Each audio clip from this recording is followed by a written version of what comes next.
Marcos capítulo 9, do versículo 14 até o versículo 32, está escrito assim: Quando eles chegaram perto dos outros discípulos, viram uma grande multidão em volta deles e alguns mestres da lei discutindo com eles. Quando o povo viu Jesus, todos ficaram admirados e correram logo para o cumprimentarem. Jesus perguntou aos discípulos: O que é que vocês estão discutindo com eles?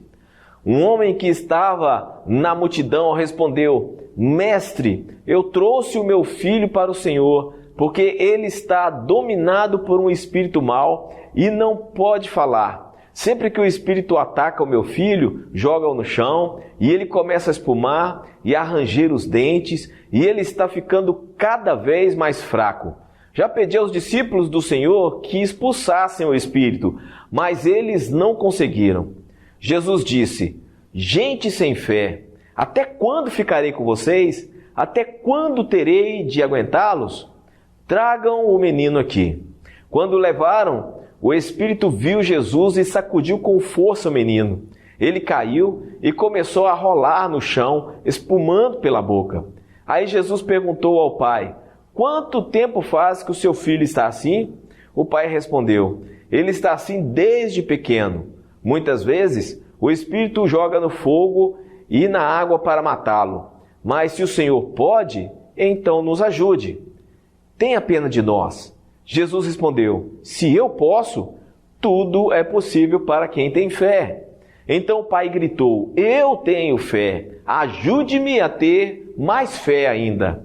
Quando Jesus viu que muita gente estava se juntando ao redor dele, ordenou ao espírito mau: Espírito surdo-mudo, saia desse menino e nunca mais entre nele. O espírito gritou, sacudiu o menino e saiu dele, deixando-o como morto. Por isso, todos diziam que ele havia morrido. Mas Jesus pegou o menino pela mão e o ajudou a ficar de pé. Quando Jesus entrou em casa, os seus discípulos lhe perguntaram em particular: Por que foi que nós não pudemos expulsar aquele espírito?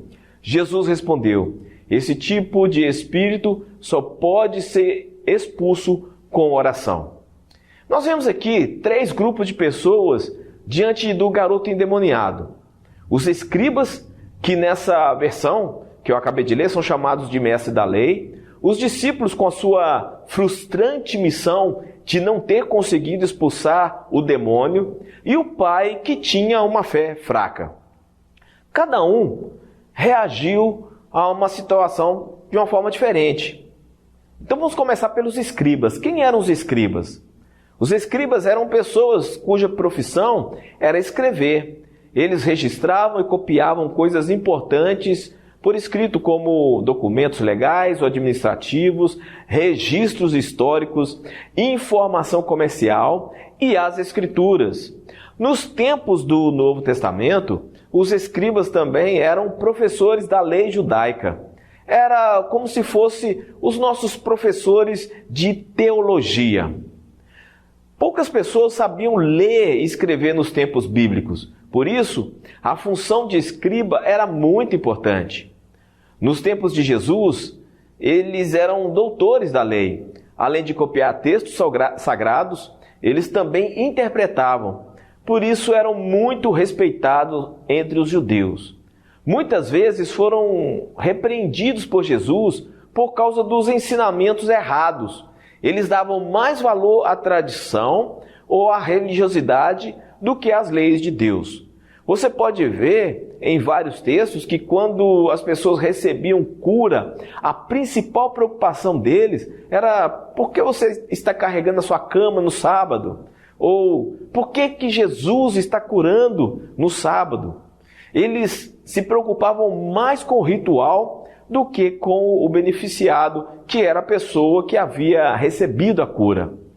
E assim estava acontecendo naquele cenário, naquele momento. Os discípulos não conseguiram expulsar o demônio do garoto, e esses religiosos estavam debatendo com eles, tipo assim que o texto está nos explicando. A religiosidade, ela atrapalha a fé. Em 1 Pedro, no capítulo 3, versículo 15, o apóstolo fala: estais sempre preparados para responder com mansidão e temor a qualquer que vos pedir a razão da esperança que há em vós. O religioso, muitas vezes, ele segue uma tradição sem saber a razão da sua esperança, sem saber a razão da sua fé. Quantas pessoas praticam seus rituais sem entender o que estão fazendo e por qual motivo é necessário aquilo? Não questionam, não pensam, fazem desse jeito porque sempre fizeram assim. E agora nós entramos também no segundo grupo de pessoas, que eram os discípulos que não conseguiam expulsar o demônio daquela criança. Aqueles homens andavam com Jesus, aqueles homens presenciavam milagres, e se você ler um pouco antes em Marcos, no capítulo 6, Jesus os envia para uma missão e dá-lhes o poder sobre os espíritos imundos. E diz o texto que eles expulsavam muitos demônios e ungiam com óleo muitos doentes e os curavam. O que estava acontecendo ali então, que eles não conseguiam expulsar aquele demônio? No final do texto, Jesus fala para eles que esse tipo de demônio só é expulso com jejum e oração. No caso aqui, jejum não é só privação de alimentos, mas entender que não é por minha própria força e capacidade que as coisas acontecem. Não é porque eu sou o tal e tenho todo o poder, mas espiritualmente falando, as coisas só acontecem quando eu decido viver uma vida na dependência de Deus. Esse é o princípio da fé, depender dele, somente dele. Agora chegamos à parte do pai do menino possesso. Ele viu ali que os religiosos não estavam preocupados com o seu problema.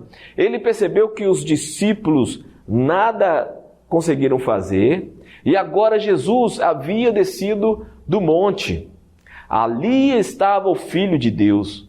Era para ele que o pedido de socorro deveria ser feito. Era para ele aquela súplica de um pai desesperado. Mas a fé daquele homem estava abalada pela situação difícil que tinha em casa com o seu filho, abalada porque as autoridades religiosas não tinham resolvido o seu problema, se preocupavam apenas em debaterem prática de exorcismo com os discípulos de Jesus. E os discípulos do Cristo diziam que tinham autoridade, mas não conseguiram expulsar o demônio do menino. Tem muita gente decepcionada com esses grupos. A decepção, muitas vezes, acontece porque a pessoa deposita sua confiança em pessoas erradas. O escritor aos Hebreus escreve: olhando firmemente para o autor e consumador da fé, Jesus, o qual, em troca da alegria que lhe estava proposta, suportou a cruz, não fazendo caso da ignomia, e está sentado à destra do trono de Deus. Está registrado em Hebreus capítulo 12, versículo 2.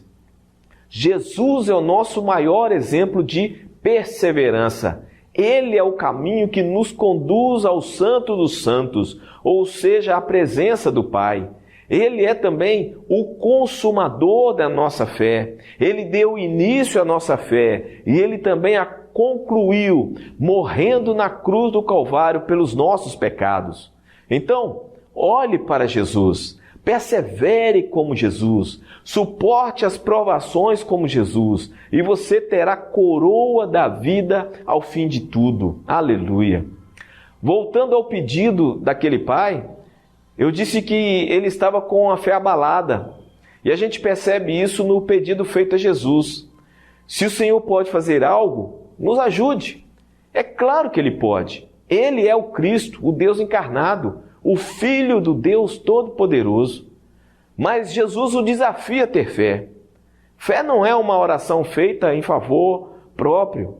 Fé não é tentar a Deus para que faça coisas extraordinárias para cuidar do seu ego. Fé é ter esperança. Esperança como aquela mulher que sangrava durante 12 anos e queria apenas encostar em suas vestes. Fé É como a do centurião que foi buscar ajuda para o seu criado doente. Fé é como daqueles 4 amigos que furaram o teto para descer seu amigo paralítico perto de Jesus.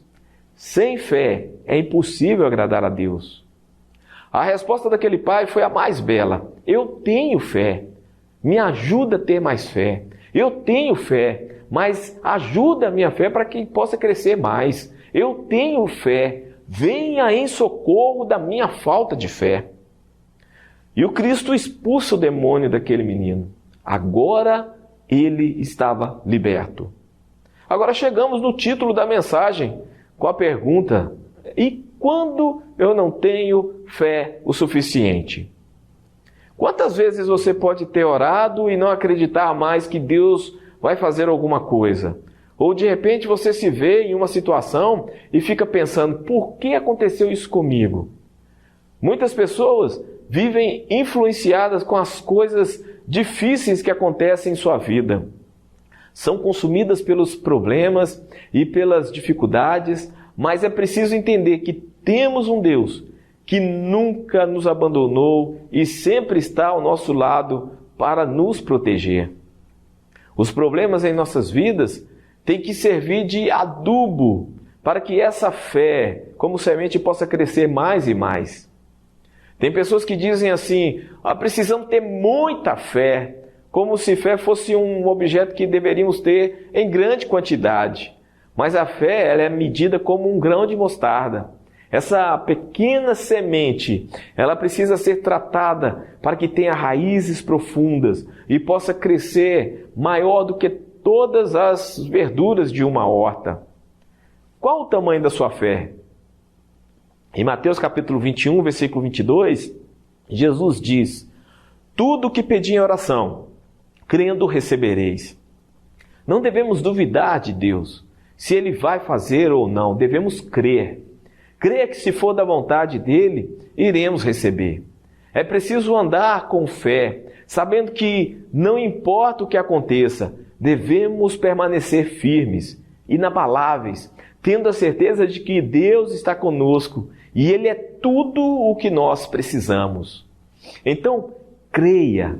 Precisa de cura? Creia que Ele pode curar. Precisa de um milagre? Creia que Ele é a fonte desse milagre. Precisa de restauração? Creia que Ele restaura. Precisa de libertação? Creia que Ele liberta. Precisa de salvação? Creia, pois a salvação vem do Senhor. E para terminar, eu vou recitar aqui Hebreus capítulo 11, versículo 6, que diz assim: sem fé é impossível agradar a Deus, pois quem dele se aproxima precisa crer que ele existe e que recompensa aqueles que o buscam. Creia no Senhor e receba essa palavra em nome de Jesus.